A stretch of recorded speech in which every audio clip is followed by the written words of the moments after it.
Votre attention s'il vous plaît. Cet élément est en français. Contactez-nous pour savoir s'il est aussi disponible en la langue de votre préférence. Veuillez aussi noter qu'il est en audio uniquement. Dépourvu de ce fait d'image originaire. À présent, nous vous convions à suivre, depuis christequality.com et evangileeternel.com, la rubrique Bible mot à mot, ou l'explication prophétique de toute la Bible, livre par livre, chapitre par chapitre, verset par verset, mot à mot. Elle est présentée aujourd'hui par le prophète Jean Bosco Mbombi, ministre de l'Évangile éternel. Recherchez-vous les enseignements du prophète Jean Bosco Mbombi, allez sur christequality.com ou sur evangileeternel.com/jbmbombi.html. Les enseignements sont disponibles en texte, audio et vidéo. Surtout, ne partez point sans souscrire à l'une de nos chaînes YouTube qui correspond à votre version linguistique. Souscrivez s'il vous plaît. Bonne édification au nom de notre commun Seigneur et Dieu Jésus-Christ. Amen. Favorable qu'il nous a encore accordé pour pouvoir continuer notre pensée sur la Bible interprétée, la Bible expliquée, la Bible mot à mot. Nous sommes dans l'étude du livre d'Apocalypse, chapitre 1. Nous prenons la lecture dans Apocalypse, chapitre 1er. Nous prenons le 4e verset. Jean aux 7 églises qui sont en Asie. Que la grâce et la paix vous soient données de la part de celui qui est, qui était et qui vient, et de la part de cet esprit qui sont devant son trône, et de la part de Jésus-Christ, les témoins fidèles, les premiers-nés des morts et les princes des rois de la terre. À celui qui nous a aimés, qui nous a délivrés de nos péchés par son sang. Nous prenons le verset 4 là, nous avons fait la lecture du verset 4 et 5. Le verset 4 nous montre que Jean commence son discours par la salutation. Cette formule apostolique, c'est la formule que Jean fera aussi recours. Il s'adresse aux 7 églises. Les 7 églises étaient en Asie. Ces 7 églises sont citées dans les versets 11. Apocalypse 1, 11, qui disait: ce que tu vois, écris-les dans un livre et envoie-les aux 7 églises. Quelles sont les 7 églises?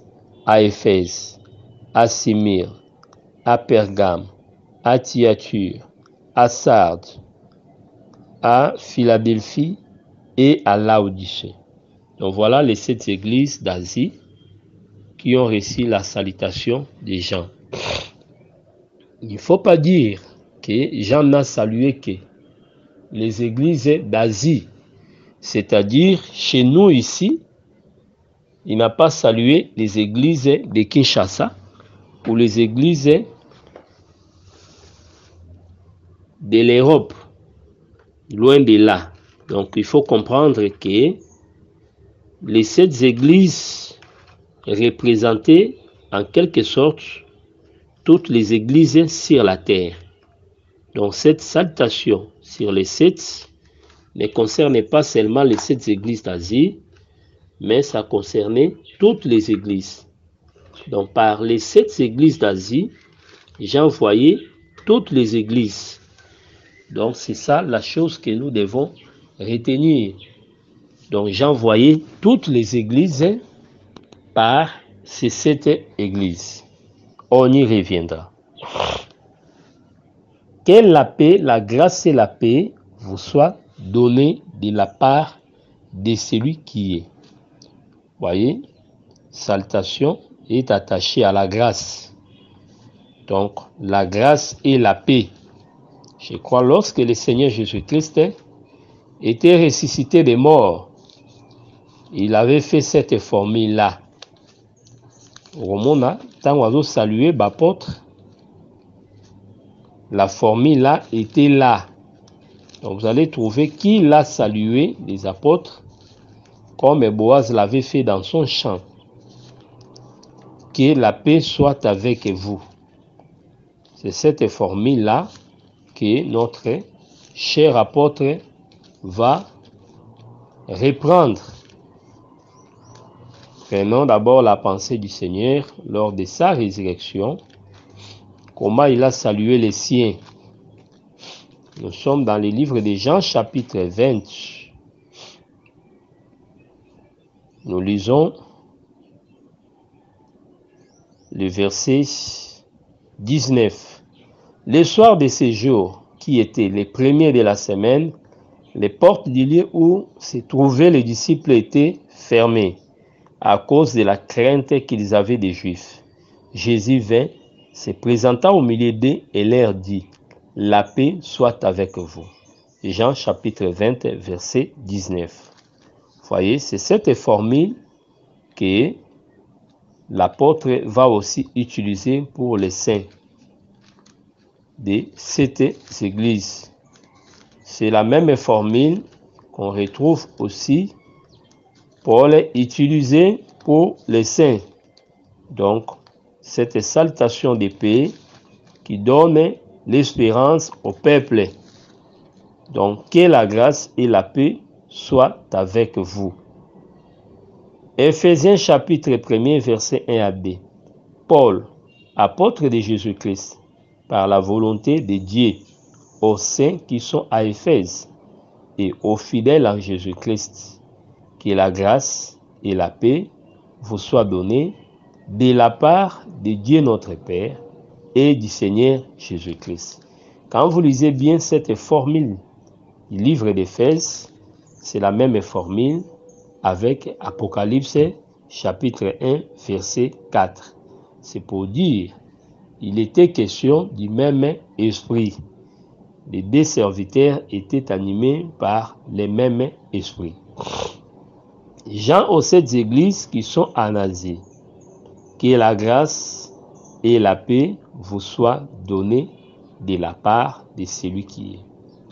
La grâce et la paix vous soient données quand vous voyez très bien cette salutation n'est pas une simple formule, mais cette grâce et cette paix est donnée aux églises par les messages qu'ils devaient recevoir du Seigneur. C'est ça la chose qu'il faut retenir. C'est pourquoi, lorsque Jésus disait que la paix soit avec vous, cette paix-là, premièrement, ce n'est pas une simple formule, mais l'annonce de la paix, c'est l'évangile. Cette grâce et cette paix est communiquée par l'évangile. Voilà pourquoi nous disons l'évangile de la grâce. Voilà pourquoi nous disons aussi l'évangile de paix. C'est ça. Donc quand quelqu'un ne reçoit pas l'évangile, il n'aura pas droit à cette grâce. Quand quelqu'un bafoue l'évangile, il ne reçoit pas cette paix qui est communiquée. Donc cette grâce et cette paix est accordée au moyen de l'évangile que nous croyons. Voilà. De la part de celui qui est, qui était et qui vient.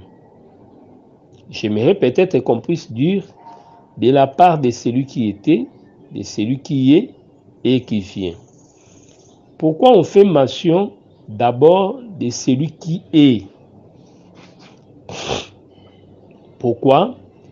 C'est pour attester la résurrection de Jésus-Christ. Pour attester qu'il est vivant. Voyez, c'est pour donner l'espérance. C'est pourquoi l'espérance du croyant, ce qui fortifie la foi, c'est la résurrection de Jésus-Christ. C'est pourquoi l'évangile de Paul était l'évangile qui insistait sur la résurrection de Jésus-Christ. Donc quand Paul prêchait Christ crucifié, à vrai dire, son message ne se limitait pas seulement à la mort de Jésus, mais son message allait à démontrer que celui qui était mort était bel et bien ressuscité. C'est pourquoi, quand vous considérez cette pensée-là, vous remarquerez que le frère Paul a dit que l'évangile était un scandale. La croix était un scandale pour les Juifs, mais une folie pour les Grecs. Pourquoi scandale pour les Juifs? Puisque la mort de Jésus-Christ ne s'accordait pas avec les Écritures qui déclaraient que le Christ ne meurt point. Confère Jean chapitre 12, le verset 34.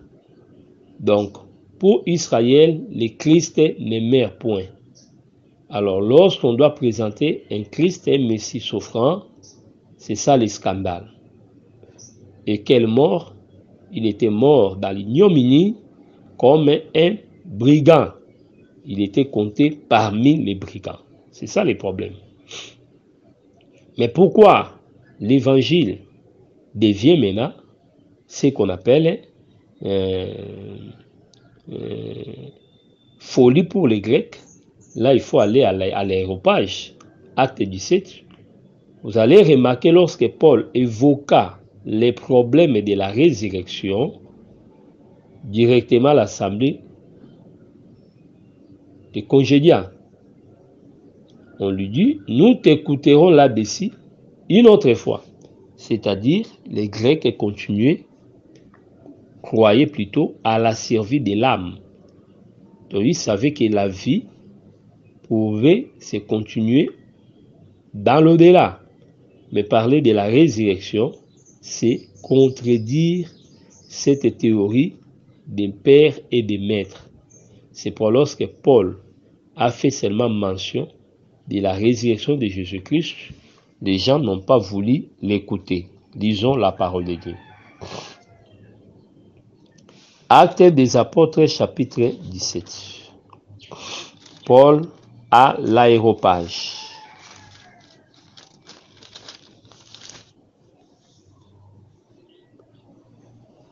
Ceux qui accompagnaient Paul, nous sommes dans le verset 15,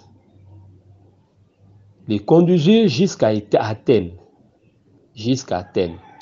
Puis, ils s'en retournèrent, chargés de transmettre à Silas et à Timothée l'ordre de les rejoindre au plus tôt. Comme Paul les attendait à Athènes, il sentait au-dedans de lui son esprit s'irriter à la vie de cette ville pleine d'idoles. Il s'entretenait donc dans la synagogue avec les Juifs et les hommes craignant Dieu, et sur la place publique chaque jour avec ceux qu'il rencontrait. Quelques philosophes, le verset 18, épicuriens et stoïciens se mirent à parler avec lui. Et les uns disaient, que veut dire ce discours? D'autres, l'entendant, annonçaient Jésus et la résurrection, disent, il semble qu'il annonce des divinités étrangères. Verset 19. Alors, ils les prirent et les menèrent à l'aéropage en disant, pourrions-nous savoir quelle est cette nouvelle doctrine que tu enseignes? Car tu nous as fait entendre des choses étranges. Nous voudrions donc savoir ce que cela peut être. 21. Or, tous les Athéniens et les étrangers demeurant à Athènes ne passaient leur temps qu'à dire ou à écouter des nouvelles. Paul, debout au milieu de l'aéropage, dit, hommes athéniens, je vous trouve à tous égards extrêmement religieux, car en parcourant votre ville Et en considérant les objets de votre dévotion, j'ai même découvert un autel avec cette inscription à un Dieu inconnu. C'est que vous révérez sans les connaître, c'est ce que je vous annonce. Voilà comment Paul était opportuniste. Le Dieu qui a fait le monde et tout ce qui se trouve, étant le Seigneur du ciel et de la terre, n'habite point dans les temples faits de mains d'hommes. Il n'est point servi par des mains d'hommes comme s'il avait besoin de quoi que ce soit. Lui qui donne à tous la vie, la respiration et toutes les choses. 26.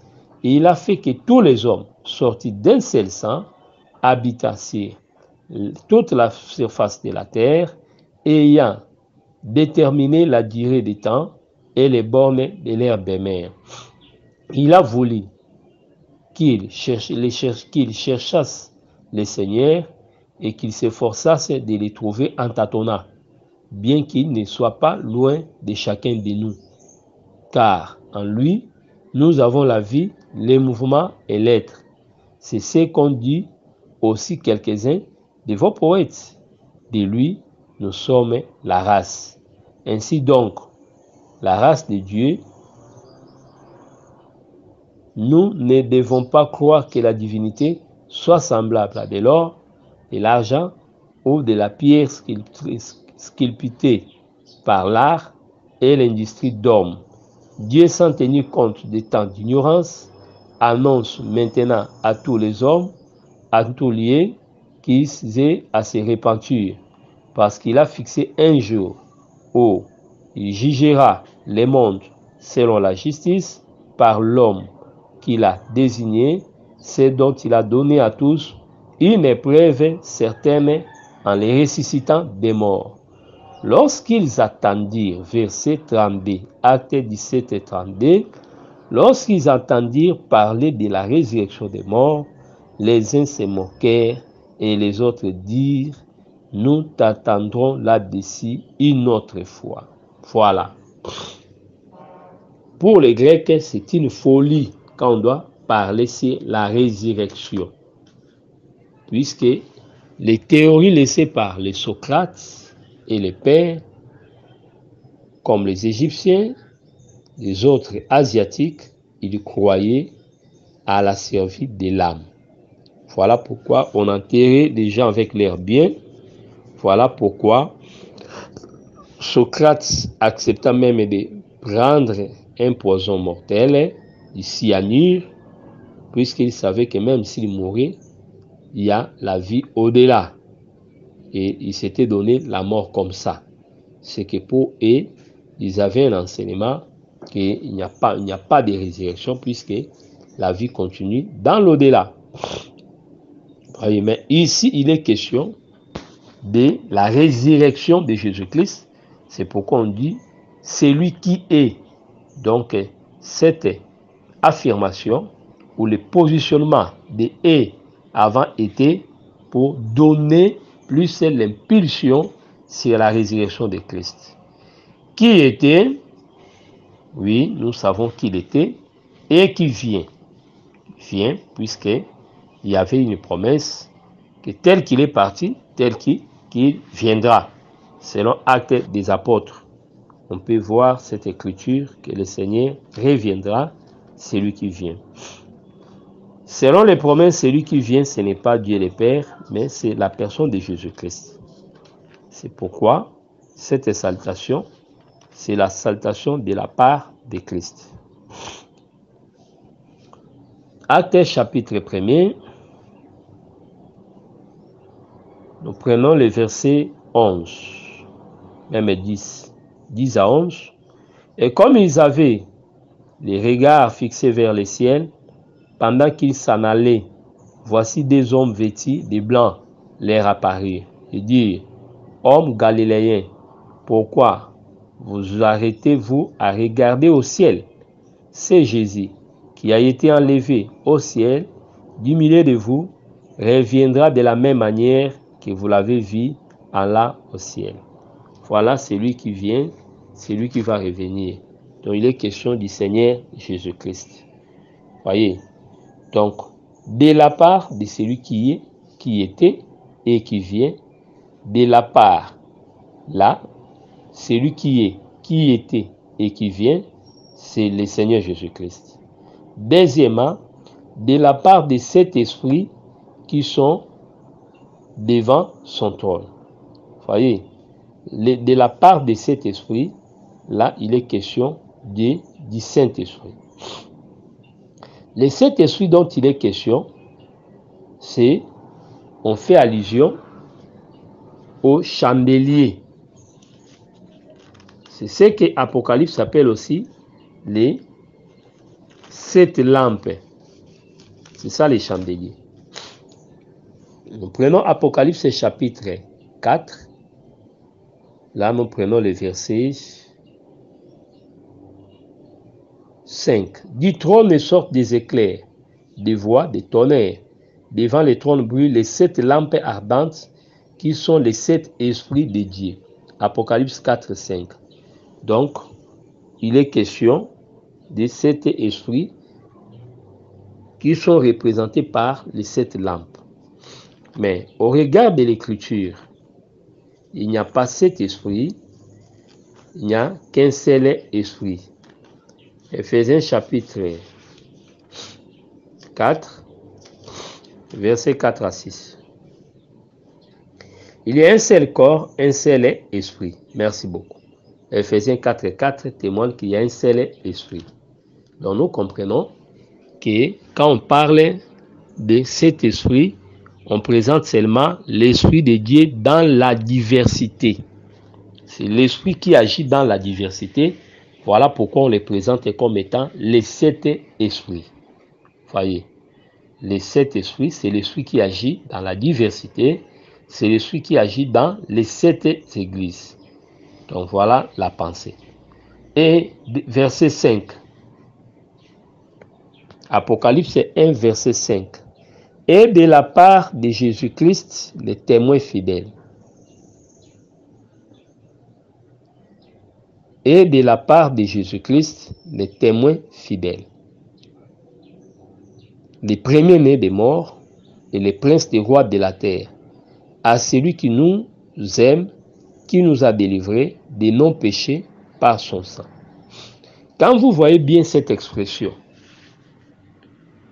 celui qui est, qui était et qui vient, la pensée, c'est la pensée de Christ. Mais dans le verset 5, vous allez remarquer, on dit encore, de la part de Jésus-Christ, les témoins. Donc ça paraît comme une tautologie. Mais quand vous sondez très bien, vous allez remarquer que Christ est présenté sous 3 aspects dans la pensée. Premier, celui qui est, qui était, qui vient.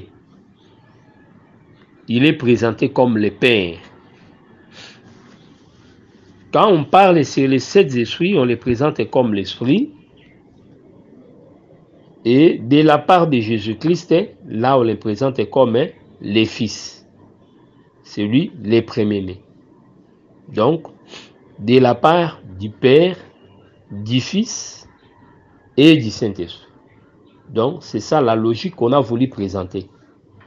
C'est-à-dire Christ comme le Père, Christ comme l'Esprit et Christ comme les Fils. C'est ça la pensée que nous devons retenir dans cette salutation. De la part de Jésus-Christ, premièrement, on les présente comme les témoins fidèles. Jésus-Christ, les témoins fidèles. Pourquoi les témoins fidèles? Je crois, ici, on veut présenter les fils sortis du sein du Père comme étant les témoins fidèles. Jean chapitre 1 verset 18.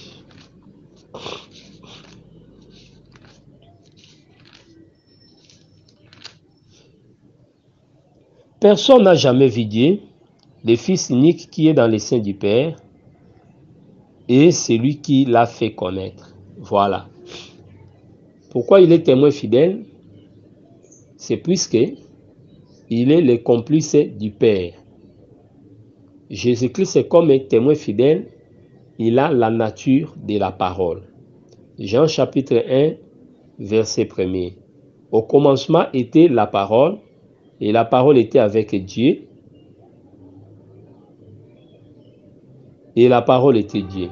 Vous voyez, la parole était avec Dieu, c'est-à-dire la parole était témoin de la création. Verset 2. Il était au commencement avec Dieu. Toutes les choses ont été faites par elle, et rien de ce qui a été fait n'a été fait sans elle. Voyez, là il faut rentrer maintenant dans Proverbe chapitre 8. Proverbe 8, nous prenons le verset 22. Proverbe appelle ces témoins comme étant la sagesse.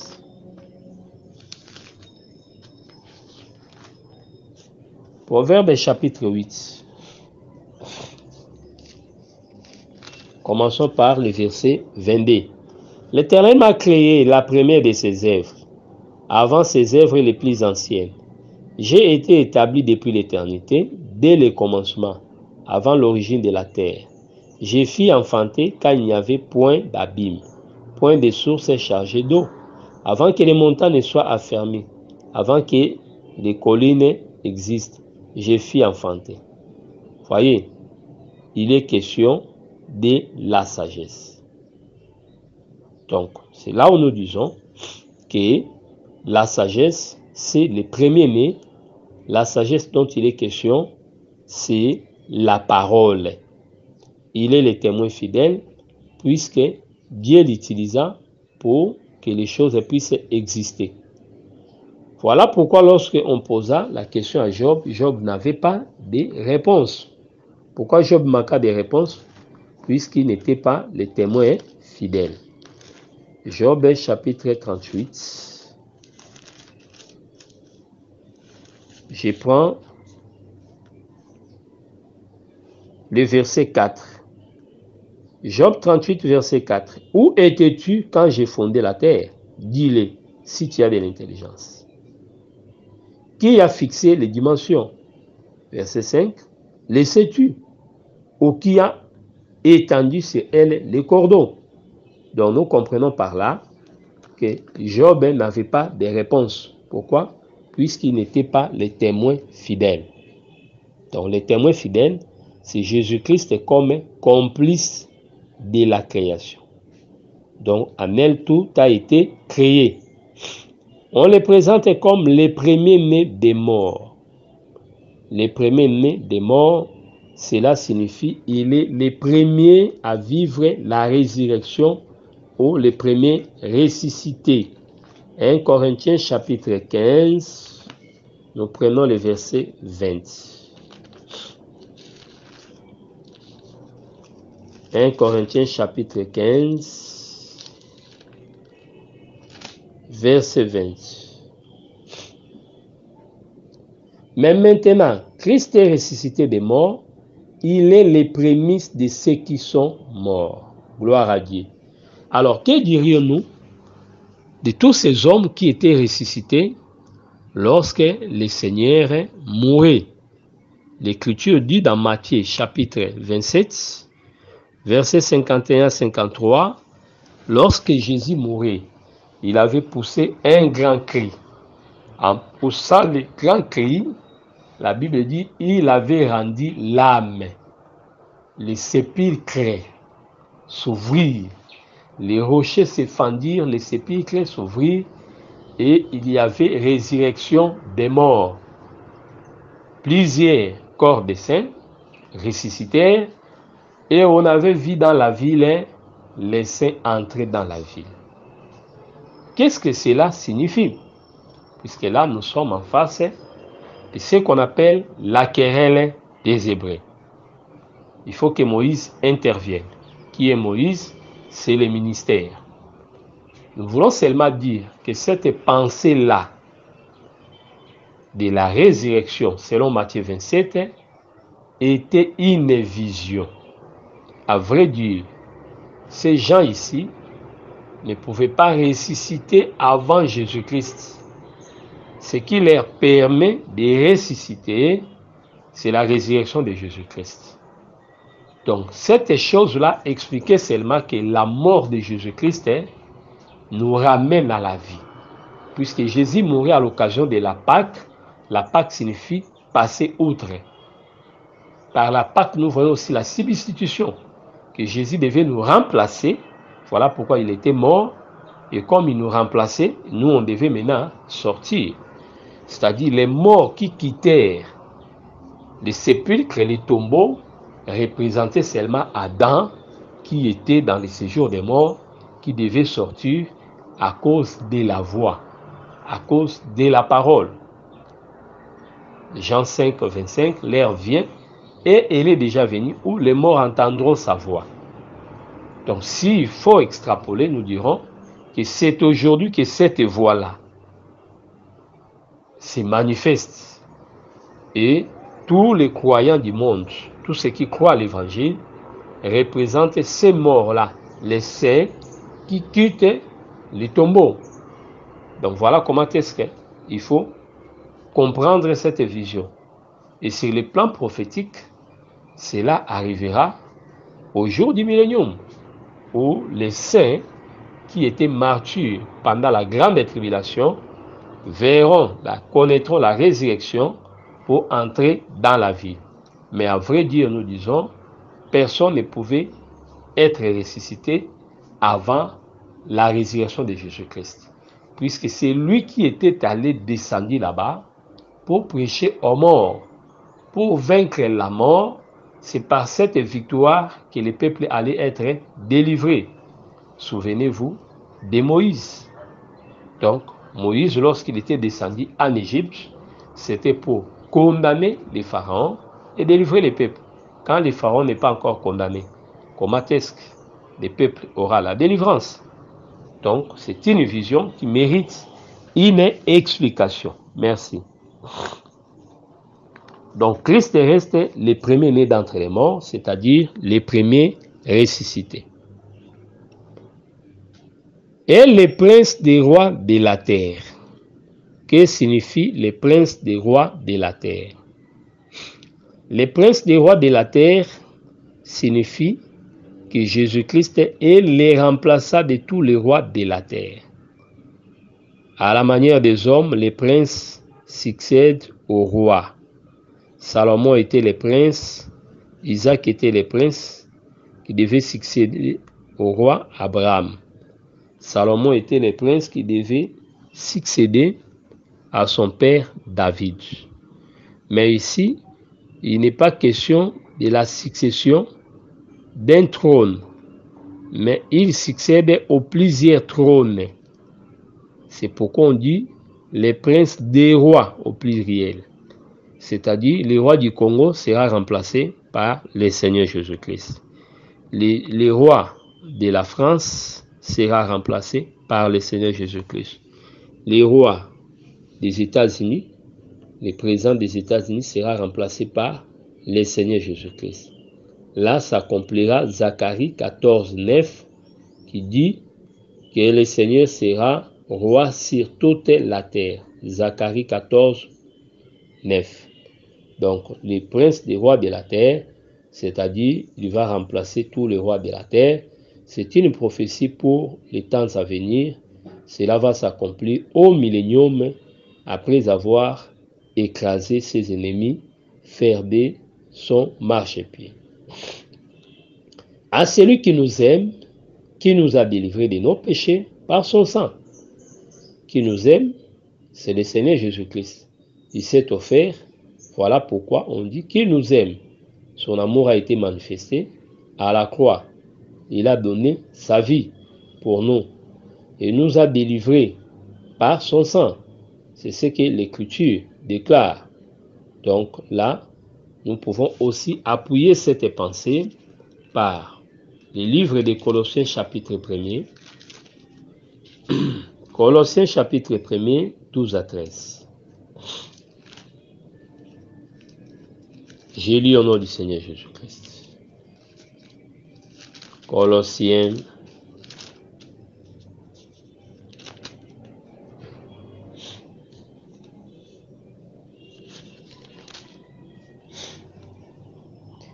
Rendez grâce au Père qui vous a rendu capable d'avoir part à l'héritage des saints dans la lumière, qui nous a délivrés de la puissance des ténèbres et nous a transportés dans le royaume du Fils de son lumière, en qui nous avons la rédemption, la rémission des péchés, donc le pardon des péchés. Voilà. Donc voilà l'œuvre de Christ, celui qui nous a aimés. Apocalypse chapitre 1, verset 6. Et qui a fait de nous un royaume des sacrificateurs pour son Père. À lui soit la gloire et la puissance au siècle des siècles. Amen. Qui a fait de nous un royaume des sacrificateurs. Un royaume, virgule, des sacrificateurs pour Dieu son Père. Il a fait de nous un royaume. Cette pensée, cette promesse, Israël aussi l'avait réussi. Et nous disons à vrai dire, Israël n'a pas vécu cela.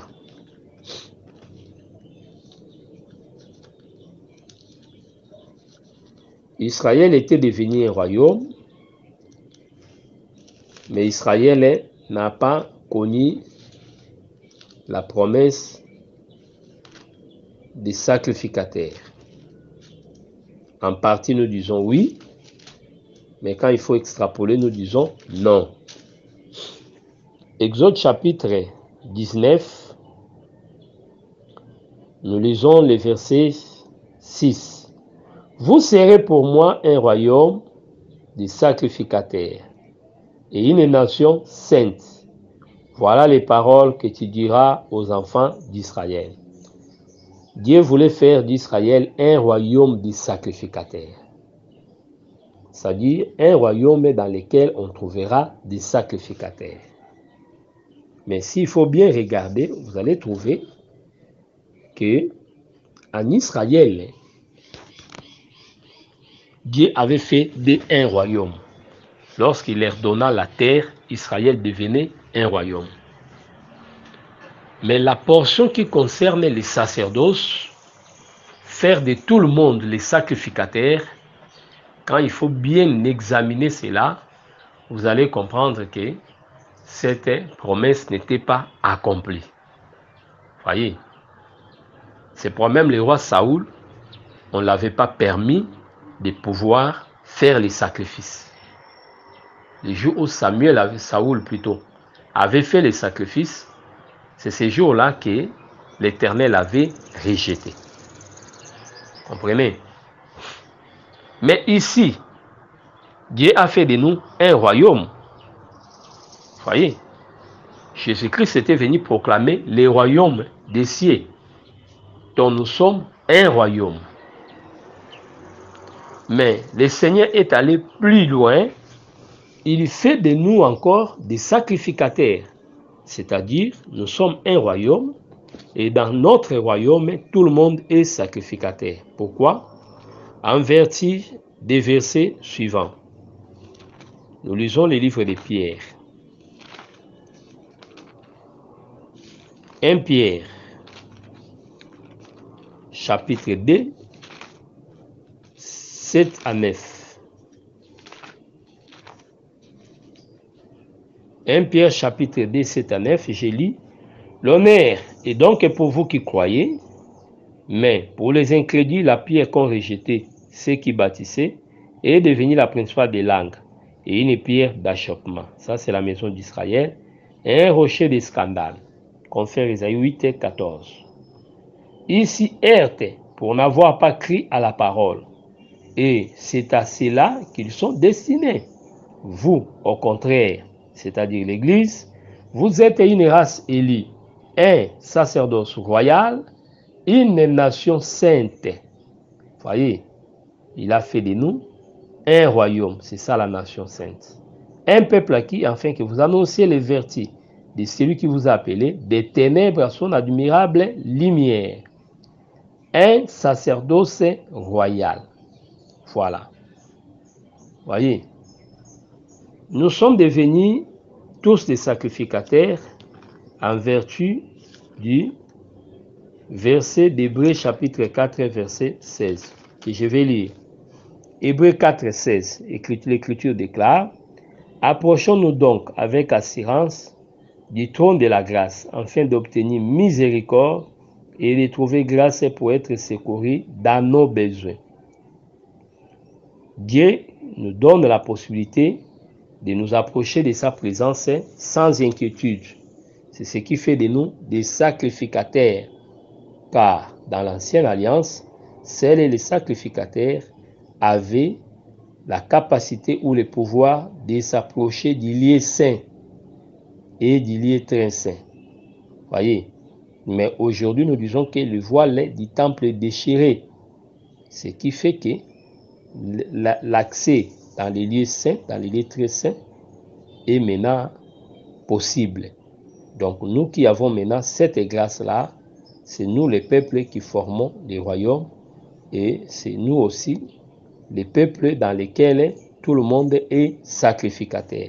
Voilà la pensée du Seigneur. Donc sacrificateur pour Dieu son Père, à lui soit la gloire et la puissance au siècle des siècles. Voyez, c'est lui qui a fait de nous, c'est le Seigneur Jésus-Christ. Ici, on dit qu'à lui soit la gloire et la puissance au siècle des siècles. Pourquoi la gloire, la puissance au siècle des siècles? Par rapport à l'œuvre. Nous allons voir cette pensée avec Apocalypse 5, comment il a reçu l'adoration lorsque les livres étaient ouverts. Amen signifie ainsi soit-il, c'est-à-dire c'est une gloire qui mérite sa place, qui ne peut pas être effacée. Verset 7. Apocalypse chapitre 1er, verset 7.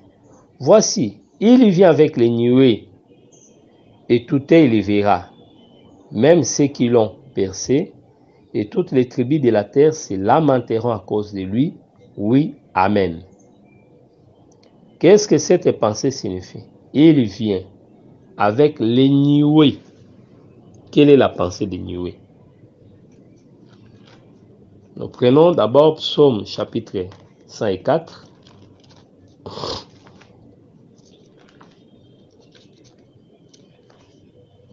Psaume 104.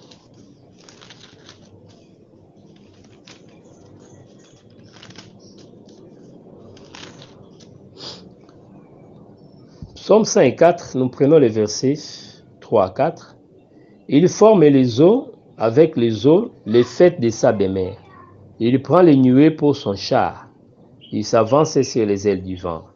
Voilà. Psaume 104, verset 3. Nous confirme que les nuées représentent les chars.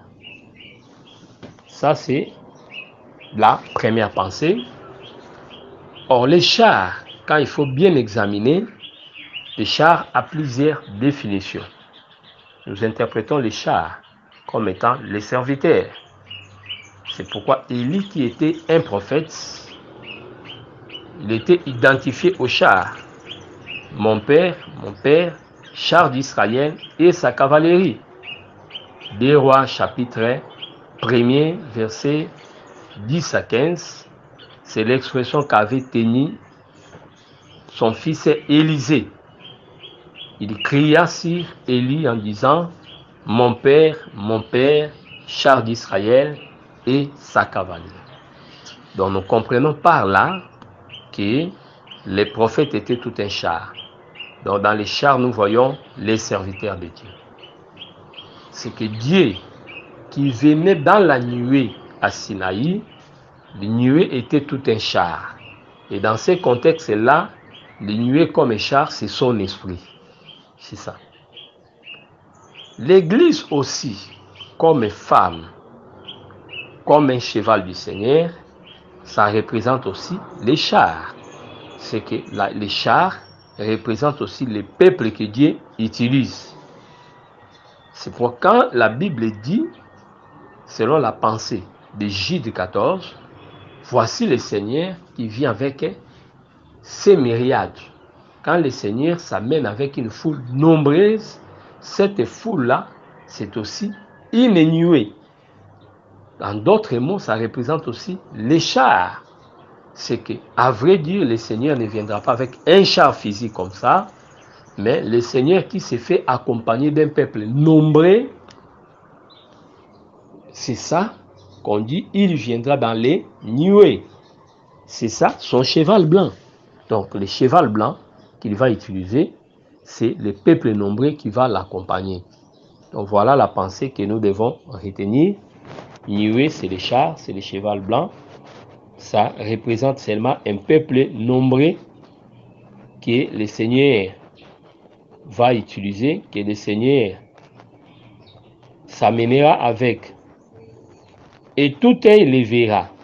Ça, c'est la parousie. C'est le retour glorieux.